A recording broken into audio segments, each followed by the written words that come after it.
Fabi, você falou de Venezuela agora, vamos falar um pouquinho mais sobre a Venezuela e falando sobre Supremo Tribunal de Justiça, né? O Supremo lá da Venezuela confirmou a vitória de Nicolás Maduro nas eleições. Mais de 1.500 pessoas foram presas, ou seja, eles aumentaram em 300. Eu acho que só para não bater com outro país ali que eu conheço que prendeu também 1.200 pessoas depois das eleições. Teve líderes opositores, ativistas de direitos humanos, advogados, jornalistas e pessoas aleatórias nas suas. É da Venezuela isso aqui, né? Acho que a ditadura do Maduro apelou para o uso da força e prisões arbitrárias para se manter no poder. Olha só o que saiu no Estadão, né? Apela ao uso da força e prisões arbitrárias para se manter no poder. É do Maduro, acho que eles estão falando, né? Só que a melhor parte, a CNN também noticiando, né? O Supremo Tribunal de Justiça da Venezuela. Só que a melhor parte foi que a juíza, vamos dizer, né, como se tivesse uma espécie de juíza eleitoral, mas uma juíza lá do Supremo, ela afirmou que as atas das eleições vão ficar em sigilo. Vamos ver o vídeo dessa juíza comentando. Otras naciones, en el ejercicio soberano de su jurisdicción, han emitido pronunciamientos sobre las controversias surgidas en eventos electorales, como ha sido el caso de los Estados Unidos mexicanos, cuya Sala Superior del Tribunal Electoral del Poder Judicial de la Federación emitió dictamen relativo a los resultados de la elección del 14 de agosto del 2024. De igual manera, ocurrió en el último proceso de elección presidencial realizado en la República Federativa de Brasil el 30 de octubre del 2022, en cuyo desarrollo se presentaron denuncias referidas a un supuesto fraude electoral que ameritaron la intervención del Tribunal Superior Electoral del referido país, como máxima autoridad en materia contenciosa electoral, el cual tomó decisiones para recuperar la tranquilidad social, derrotando las intenciones de provocar una crisis en dicho país. Se decide que todo el material electoral consignado por el Consejo Nacional Electoral y los partidos políticos quede en resguardo de esta sala electoral del Tribunal Supremo de Justicia y convalida esta sala los resultados de la elección presidencial del 28 de julio de 2024 emitidos por el Consejo Nacional Electoral, donde resultó electo el ciudadano Nicolás Maduro Moros como presidente de la República Bolivariana de Venezuela para el período constitucional 2025-2031, así se decide. Não pareceu a Globo News descrevendo outro lugar, Fabi? Alô, Carminha? Você tá indo para a Venezuela de vez em quando? Ah, não é você? Ah, entendi. Então colocaram um cabelo naquela pessoa que não tem? Ah, entendi. Ah, mandou o discurso, entendi. Ah, aquele que é o presidente também? Aquele que fala manso e bebe café na xícara como se nada fosse? Pois é. Olha, não sei, Carminha, da próxima melhore, porque tá dando muito na cara, tá descarado. Use a sua criatividade.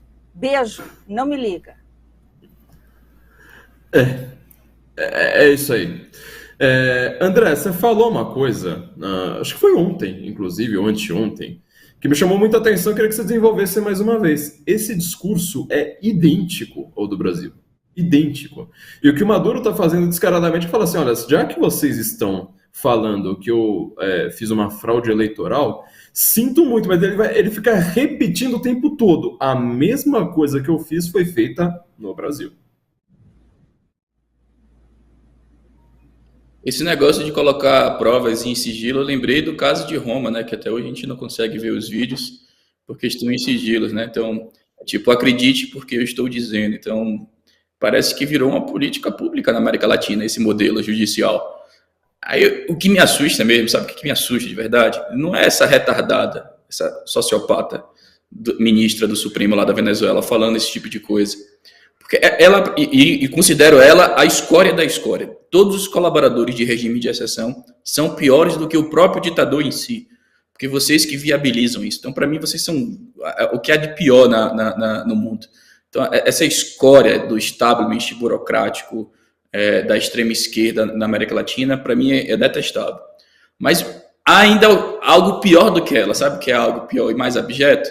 É o jornalista do Estadão, que consegue diagnosticar que na Venezuela prendem professores, jornalistas, advogados, religiosos, mães de casas, estudantes, mas quando vai noticiar o mesmo fato aqui no Brasil, em que professores, advogados, jornalistas, pastores, donas de casa, senhoras de idade, mecânicos são presos, eles utilizam a palavrinha terroristas. Então, vocês, seus vermes da grande mídia, são a escória da escória da escória, porque são prostitutas do pior tipo que tem, que é a prostituição da própria alma. Não é que vocês sejam incapazes de ver o que acontece, é que vocês venderam a própria alma e a boca de vocês nada mais é do que o depósito de grana dessa turma que tenta violar os direitos mais básicos de nossos cidadãos. Então, vocês que botam o dedinho lá na Venezuela e não olham para o que acontece no próprio Brasil, vocês são a escória da escória da escória.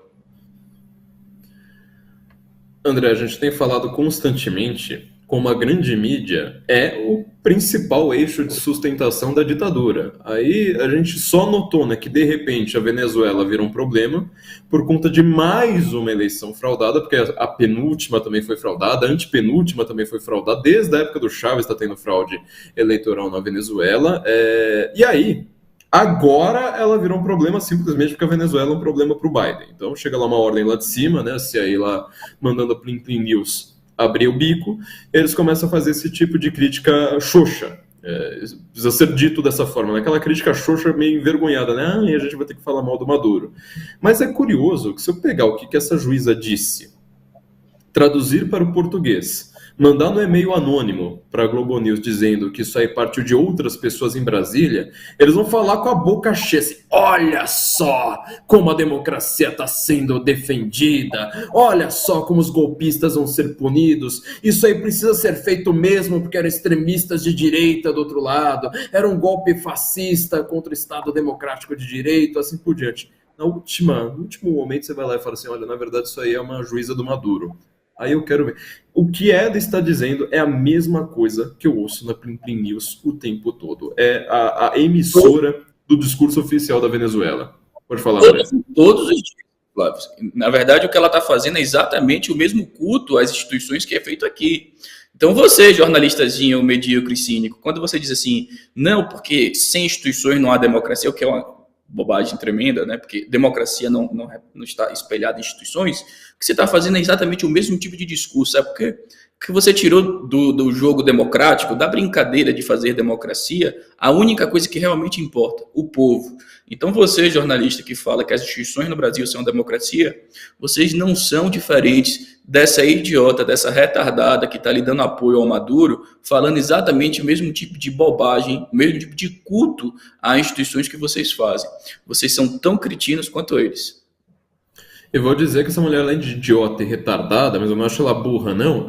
Principalmente, ela é uma ditadora. É uma ditadora. Nós acabamos de ver uma ditadora, uma pessoa do eixo de sustentação de uma ditadura, um dos grandes partícipes de uma ditadura, que é a Suprema Corte, como Roland Freisler foi o principal eixo de sustentação do Terceiro Reich, muito mais do que Adolf Hitler, tá?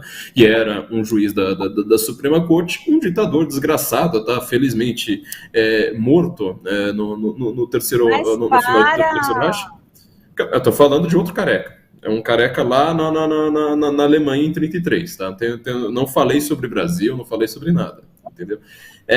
Essa pessoa é isso aí. E tem o mesmo discurso, assim, mas palavra por palavra, do que eu vejo na Plim Plim News. Isso pra mim é realmente assustador. Você ia comentar uma última coisa, Fabi? Eu só queria dar uma indicação. Leiam o livro O Fascismo de Esquerda. No livro ele traz documentos históricos de como foi. Yes. Eu ia falar em inglês aqui, desculpa. Ele traz como foi o processo de apoio da grande mídia ocidental a Hitler e a Mussolini, antes de eclodir a Grande Guerra. Então é muito bom o livro, que ele traz documentos, matérias de jornais, o entusiasmo que a academia e a elite jornalística falava de Hitler e de Mussolini e as políticas de extrema esquerda do nacionalsocialismo alemão, o nazismo, que agora é vendido como de extrema direita, né?